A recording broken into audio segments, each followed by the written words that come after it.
Welcome to the Child Care Director's Chair, the podcast for bold educators who are ready to lead, grow, and shake things up in early childhood education.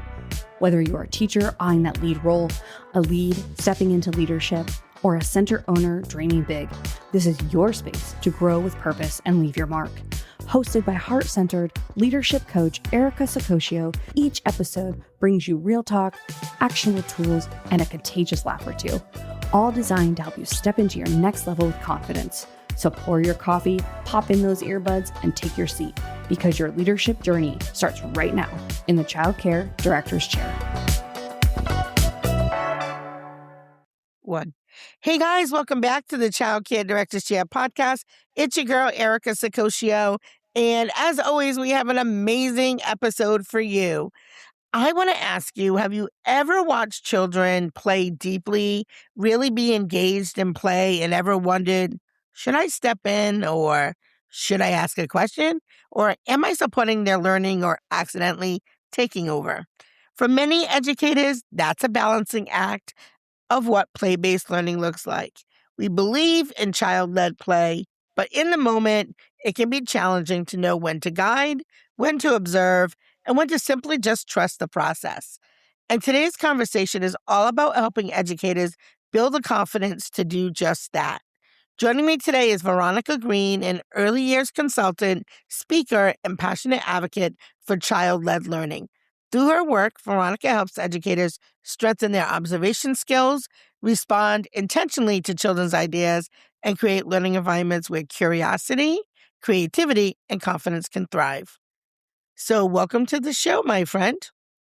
Thank you. I'm very excited to be here. So, some of my favorite things to talk about. So tell us a little bit what brought you into your journey here of being an educator and a speaker. Well, I grew up with my mom running Family Day Home. So I've been around children my whole life. So that has really inspired me even from a young age. I've always wanted to be a teacher. So, and I just didn't know that early childhood existed when I decided to become an educator. So I went back to school, became an ECE, and then I've loved it. I've loved playing alongside children, learning alongside children, and being in all the different types of environments that I've been in, from big centers to running my own day home. And now through consulting, it's kind of funny. People ask, how did you start consulting? And I go, well, it kind of just happened. I started to get asked for visits for my day home. People in the city, when I ran my day home, I shared it on social media, and people were like, can we come see your space? And I was like, okay. So it kind of like started that. And then I got asked to do some professional development. And then I was like, I've always wanted to do it, but I didn't know if it was like the right time in my career yet, but it kind of just has progressed to that. And then I've been doing it for the last 10 years, and I absolutely love it. I love child-led play, but I really love adult learning as well, and supporting educators to combine them together and like what that looks like. So I'm very passionate about adult learning, and being a college instructor for a couple of years, that really drove my passion as well. So that's what I love to do during like these kinds of conversations or any sort of professional learning, is kind of finding the intersections between childhood learning and adult learning, because there are a lot of similarities. And I think that's really helpful because it brings back our playful side, and we stop second guessing ourselves when we start to really get back into the true idea of what the process of learning actually is. Yeah. Well, you're kind of where I want to go, because, well, I love adult learning too. And right now I'm in school to earn my master's for curriculum and instruction. And the particular course that I took included adult instruction. And I want to be a professor at some point. So you're where I want to be at some point in my career. I'm starting late. Wonderful. You're never too late. You're No, never I too know. late. You know what? I need to share. You're never too late. My mom, who is just over 70 now, she graduated with her Bachelor of Music. She went back at 65. You're never too late That's to get amazing. Yes, learning and yes, to start something else. You're never too late. yes. So, I yeah. agree. So many educators say they believe in child-led play. But what Mhm. does child-led play actually look like in practice? So I think this is an answer that I'm still developing over my practice and over my time. To be honest, I think it's always going to change and evolve how I view child-led play because as I gain more knowledge, more experience, I think how I define it's going to change. So here's what I think about it right now, is what I want to say. And I think it's a really good segue because child-led play it's like a conversation between the child and the educator. It's not just only the child that's involved. It's both people, both protagonists. So it's a conversation that you might be actually speaking. It might be a conversation through materials that you're setting up, you're adding. But it always starts with like observation from the educator and really being curious about how are they trying to learn, not just the what, not just looking for the noun like the ball or the truck or the car, things like that, but like how are they playing with it? Are they exploring speed? Are they exploring height? Are they problem solving? Those are the real things that help us engage into child led play. And then it allows us to go deeper into the conversation and feel more confident in our decision making in the moment as well when we go a little bit deeper. So to me, child-led play is really it's a conversation, like a metaphorical or physical conversation back and forth between child and educator that's driven by curiosity. The child is trying to make sense of their world and you are trying to understand what and how that they're trying to learn. It's driven by curiosity. By curiosity. Okay. I think that sometimes what I see in classrooms, maybe one of the biggest challenges that educators face is knowing when to step in and when to step back. So, what guidance would you give educators who struggle with finding that balance? So I think the first thing to remember is everything starts with mindset.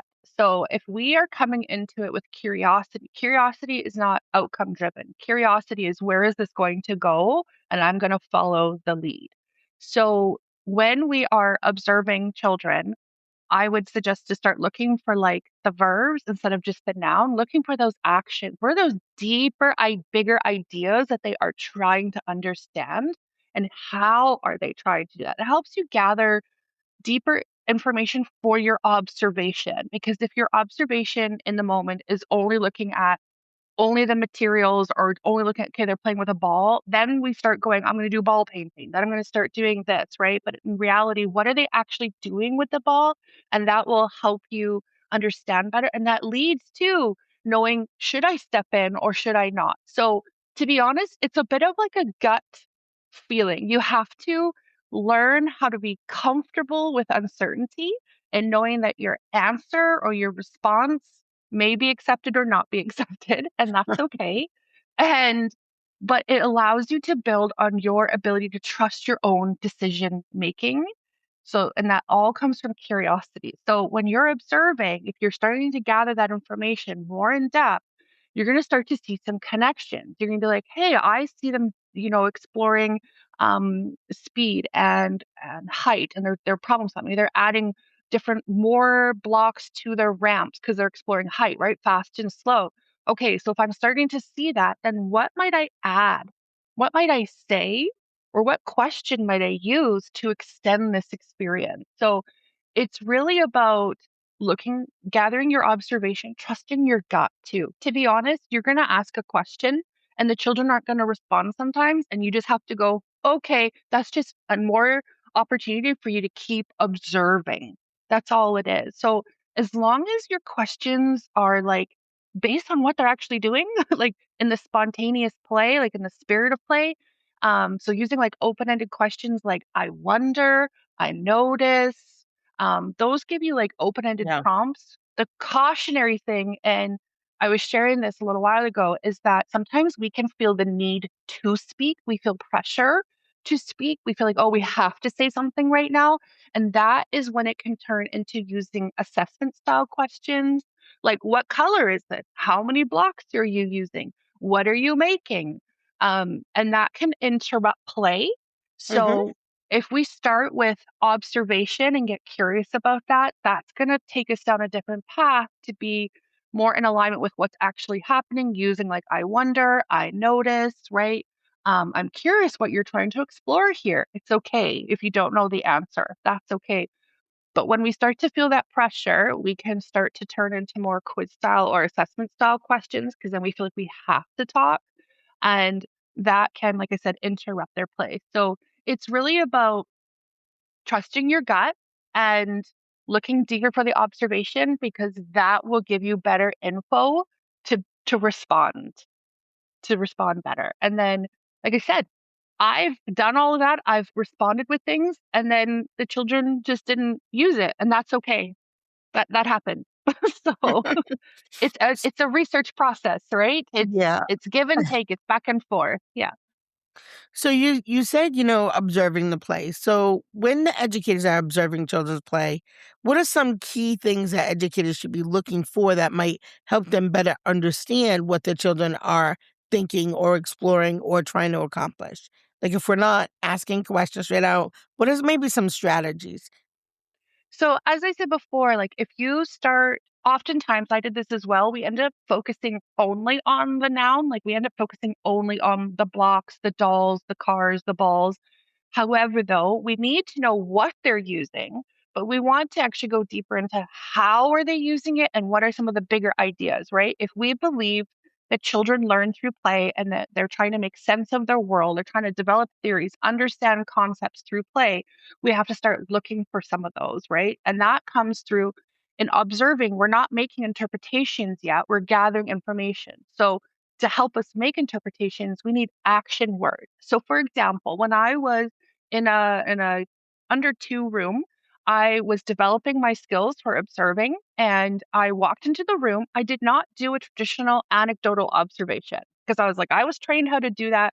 I wanted to really develop my ability to look for the verbs, those actions. So I literally stood in the room and I wrote down every single action that the children were taking across all of them.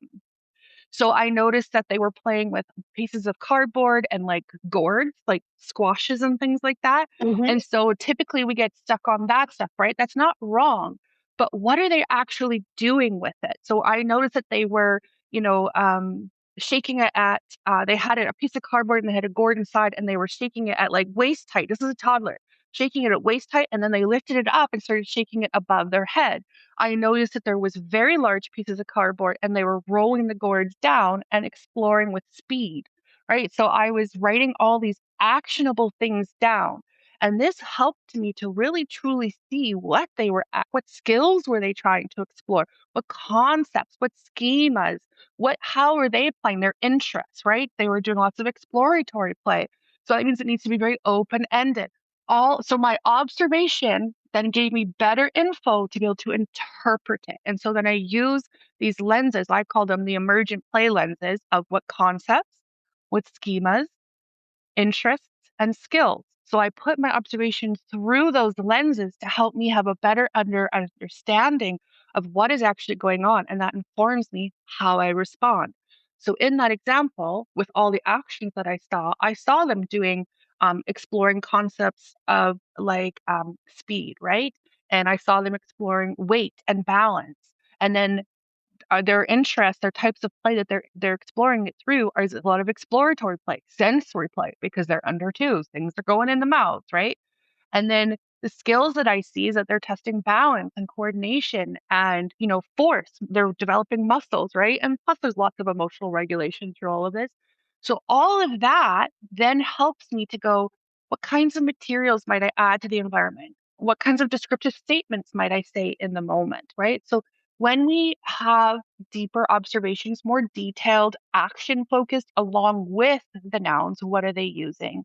And then we have those, like if we use the emergent play lenses to analyze it through, it gives me confidence to know that I'm on the right track. It doesn't give me confidence to know I have the exact right answer. It's about knowing that I am on the right track based on what I know. I have a why, I have a very clear understanding, and I'm taking a very, very good educated guess. That is what childlike play is. You have to trust yourself, you have to trust the children.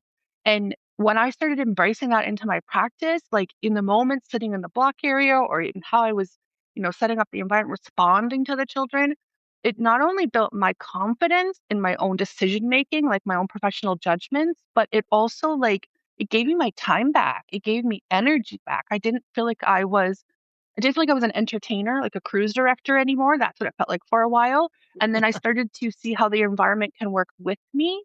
And I was able to spend time with children in one area if I needed, and then I could go to another area if I needed, because that's our roles as educators. We are constantly looking up, to scanning the room to see what's going on, to see if we need to go intervene. We're keeping an eye here, but we're playing princesses and teas here, right? And stuff. So, there's a lot to do that. So I found that child-led play in the moment really helped give me some time and energy back so that I could feel like I could enjoy my role. I wasn't managing things all the time, and then I could still support their learning and their development as well. Yeah. Um, I love that idea too because I love to get to know the kids, and the more I'm able to kind of go around the room, you really get to learn a lot about their personalities and their interests. Yeah. Because when you ask them about their interests, a lot of times they're gonna rattle off things that they know off like the top of their head, but they're not always necessarily their interests. They'll always tell you, I like the dinosaurs, but you also like many other things besides the dinosaurs. Um, Yeah. you know, we think about, or at least for myself, I really love building kids' confidence and in the Mhm. moment. So what does that mean for educators? Why is maybe confidence building so important and an important part of supporting child-led learning? So I actually think that everything starts with yourself. You have to understand things with your own self personally before you can start supporting children with it. So I think it's a dual relationship with ourselves as educators. As I said earlier, is like confidence is not like I believe I can do it. That's great, but that's not what true confidence truly is, right? It's more Sure. about Confidence is about being comfortable with getting uncomfortable and being comfortable with uncertainty. Hmm. So, because that is where growth happens. In the uncertainty is when children learn a new skill, when you see something new. And so, the only way it's uncomfortable, but the only way to get to the other side is to go through the uncertainty. And so, educators and children, I'm going to talk about educators and then I'll connect it to children, but educators need support with navigating uncertainty. And that's Yeah. like child-led learning. What do I do? What do I do? What do I say? How do I respond? What materials? That's all uncertainty around using their professional judgment. Educators have experience, they have knowledge, but often a lot of the times they second guess using it. So they need help navigating uncertainty. And so that's where, like when I was talking about those play lenses, I think that helps provide a thinking process to use their information to be able to build their own confidence. Now, how is that connected to children? When we are more confident and we are comfortable with the uncertainty, we are naturally going to respond to children to be like, it's okay. We haven't figured it out yet. We're going to figure it out. You're going to be able to figure out how to put your shoes on by yourself. I wonder what steps we can take. Getting comfortable with the uncertainty with your own self builds your confidence, and that changes how you speak. That changes how you show up in moments with children, whether it's getting outside, whether it's in the play areas, no matter what it is, it's going to start to change how you speak, and that's going to build their confidence as well. Because confidence is not knowing about always having the right answer. Confidence is being okay with going, I'm not sure what the answer is, but we can figure it out. Right. Yeah. Yeah. I one of the things when I talk with the students in our classrooms, when they're doing something, and I'll say to them, wow, you must be so proud of yourself.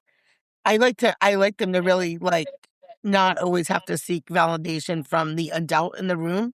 You can be proud of yourself, and so that's some language that I'd like to use with the students in the classroom.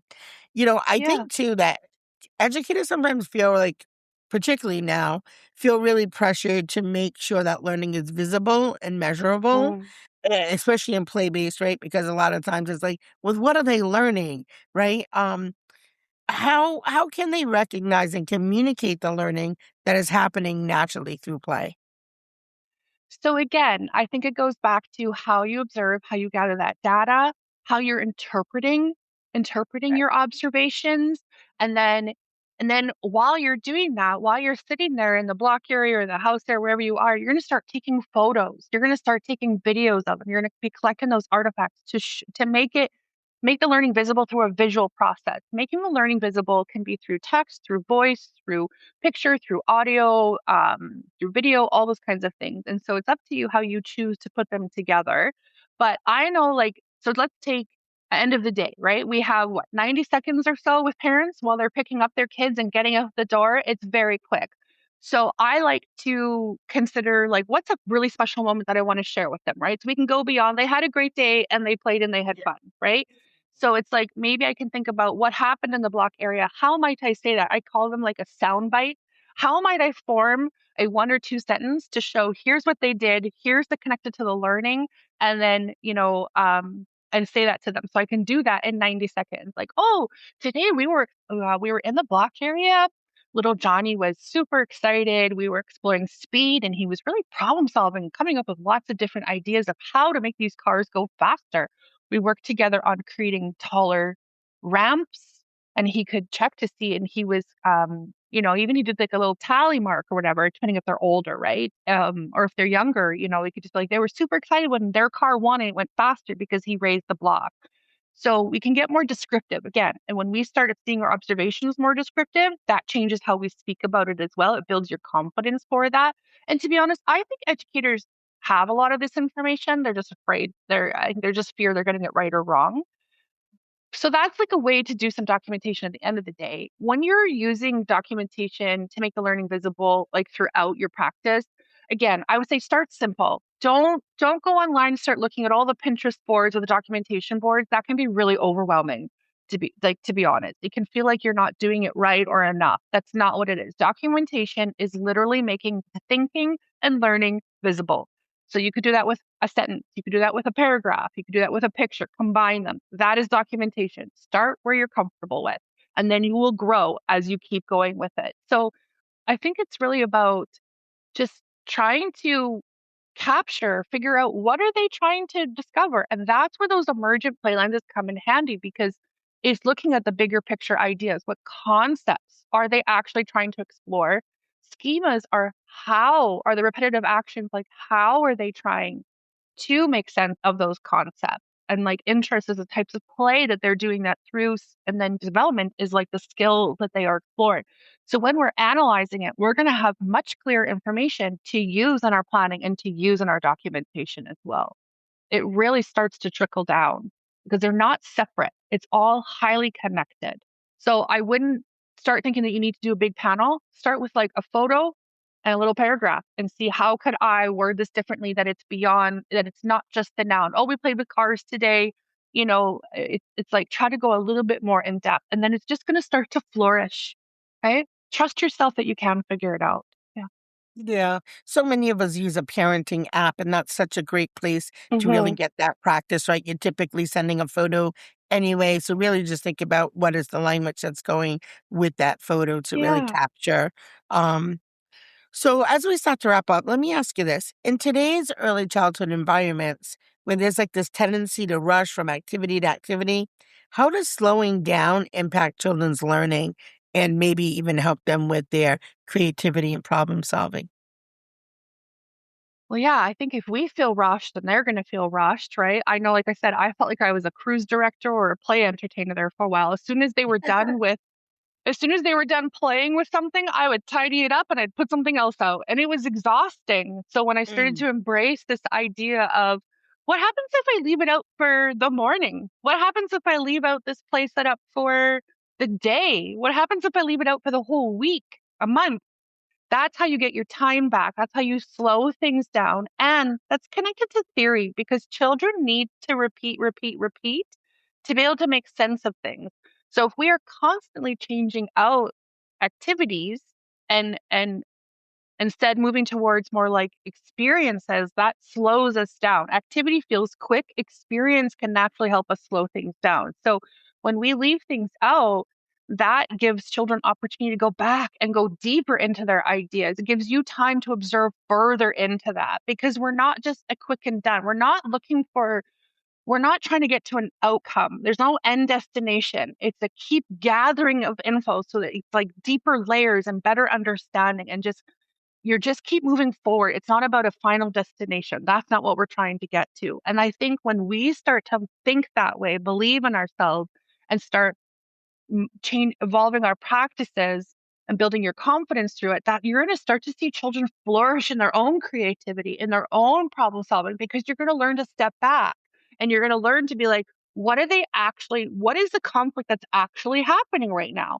Is it yes, they're fighting and like pulling on a block, but is it because they're still learning how to negotiate? Are they still learning how to develop emotional regulation? And those specific things allow us to show up differently, and that can really help us slow things down and we move away from activities to more experiences. And like I said, when we slow things down and you engage your own creativity and trust yourself as a researcher and be playful with the children, and that it's okay if you don't know where this is going to go, that's okay. The children, that's how children are every day. Honestly, we just need to model children. They come in and they go, oh, I want to explore things today. And we try to put a lot of structure. Yes, children need routine, but not a lot like high structure, right? They need routine, they need clear boundaries, but like we can also change how we put those boundaries in place. We can be too strict sometimes, right? Or fear can be driving us. So just I would say be playful like children, and that will help bring it out. We can learn a lot from children. We're not there to teach children everything. We're there to help guide, facilitate, navigate, and we learn from them as well. I love so much of the advice that you've given today. And I think even just beyond the children, a lot of the strategies that you talked about, or a lot of the principles you talked about, really, if a teacher implemented it, would really reduce some of their stress. Because again, like you said, we're running from thing to thing. And even if you look at like best practice or quality rating systems, like a lot of times, like when you're looking at Eckers or an ITERS, they're saying like play should be uninterrupted for long periods of time. Like, Yes. an hour or two. Like, it shouldn't be 20 minutes here and then 20 minutes there. Like, you really are, like you said, disrupting the play. So, Yeah. for my directors that are listening out there, this is my last Hmm. question for you. For Yeah. directors and instructional leaders that are listening, how can they support teachers in becoming more confident observers and facilitators of child led play? Yeah, definitely wanted to mention this because I know educators, they want to do these things sometimes, but they're not sure if the directors, the leaders are going to support it, or maybe the directors and leaders want to do it and they're not sure how their educators are going to do it. So I think the number one thing is for learning to happen, it's actually a really vulnerable experience, not just for children, but for adults. It can be very vulnerable and scary to try something new, right? Because we're afraid that we're going to get it wrong. So then we might not want to try something new. So with directors, leaders, instructors, whatever it is, emotional safety is really important so that they can follow through on their idea that they have, to know that it's okay if it didn't go how they hoped, that they will have a support person to be able to talk things through, to have that collaborative discussion about, well, what did happen? Why do you think it didn't work? What do you think we might try next time? That's educator as researcher. And so the directors and leadership creating that emotional security is really important so that they can feel like they can make mistakes, and that is really how we're going to learn and grow. Now, obviously, I'm not talking about safety and like compliance regulations, because those are different than everywhere we go. But I'm talking about like child led play, even trying to understand behaviors. It's about creating that emotional safety for educators and then thinking alongside with them, modeling the I don't know. Oh, that's interesting. I wonder where that's going to go. So, model that type of thinking and creating opportunities for educators to have discussion whenever that is possible too. So I think it's like I do know, like when I was teaching students in the college area or the college program for ECE, I always started every course off, whether or not they knew me before. If I've taught them before, every course I started it off by saying, "We are going to learn together. This is a co-learning experience. So your experience, your knowledge is needed. Yes, I'm up here. Yes, I'm kind of guiding where we're going, but I don't know everything. I have Yeah. my experience, my knowledge, you have yours, and I Hmm. value that. And let's have a conversation and learn. Now, I do say that sometimes I may bring another perspective to the conversation for you to think about, to expand your thinking. So that's like through critical reflection, not criticism. Criticism is you're doing it wrong, right? Yeah. Critically thinking is trying to expand and explore that. So I think we have to value the experience that they do bring and create safe opportunities for them to know that it's okay to try something new, to bring their ideas forward. Because when I was talking with like students and lots of adults, we have a very diverse community of educators in our profession. There are many educators from all over the world that are in our profession, right? I know in Canada, we have many different educators from different parts of the world that are here. And so English second language, cultural aspects, those can play a big role in a person's um, decision and how they move forward. So it may come across as like, why aren't you asking a clarifying question? But to them, from their culture, it can almost feel like they're being disrespectful if they don't ask a clarifying question. It's more respectful for them and their cultural values to just do what they're being asked of. And so that gave me insights to understand who I'm speaking with and how I can understand better. And that's a perspective that they bring that I was not aware of, right? So that allows me to support them in a way that actually works for them. So I think it's really important just to get to know who we're working with, that emotional safety, model the thinking, and that it's not about getting comfortable with knowing what's going to happen. It's about getting comfortable with the uncertainty. And that's what builds confidence, and having a navigation or sorry, not a navigation, having the ability to navigate through uncertainty and that thinking process, thinking partners, thinking guidelines. That helps create the ability for educators to move. And then I think with directors and leaders, once educators start to feel confident through all of that, the hope is that that starts to reduce some of your everyday fires. And instead of you coming in to solve the problem, you're thinking alongside with them so they can try to solve it the next time. Because if we're just giving them the solution, they're not actually learning of anything yet. Right? It's the thinking process of how did you get there? That's what we need to share. And it's vulnerable to do that because as a director or a leader, might seem weird to not just like, well, here's the answer instead Yeah. of here's how I thought through it. But that's actually what we want educators to learn. And that actually gives your time back. So, and Yeah. then they build their and that actually then it starts to lead to long-term employment. People stay in their roles. Hopefully they don't burn out as much. I mean, there's so many factors into why Yeah. burnout is happening, but Well, I think growing other leaders. We're yeah, growing up the yes, leaders, right? Yeah. yes, we don't want a profession of educators that go, okay, yes, this is what I like. We don't want them to. I want to support educators in how to think, not what to think. Yeah. Yeah. So that's great advice. Thank you so much. You have been a amazing guest. If people want to connect with you, tell them where do they find you? So I have my website, cultivatingconfidence.ca. I have an extensive blog there, lots of information, all that kind of stuff, lots of great freebies. I host webinars. You can find me on social media, on Instagram and Facebook, just like Cultivating Confident ECEs. If you search that, I'll come up. You see a picture of me. But yeah, We'll put your website in the link below. So awesome. drop it below. All right, guys. Well, thank you so much for tuning in. As always, we love you and we hope you have a great day. We'll see you tomorrow. Thanks. That's a wrap for this episode of the Child Care Director's Chair, where we believe leaders aren't born, they're grown.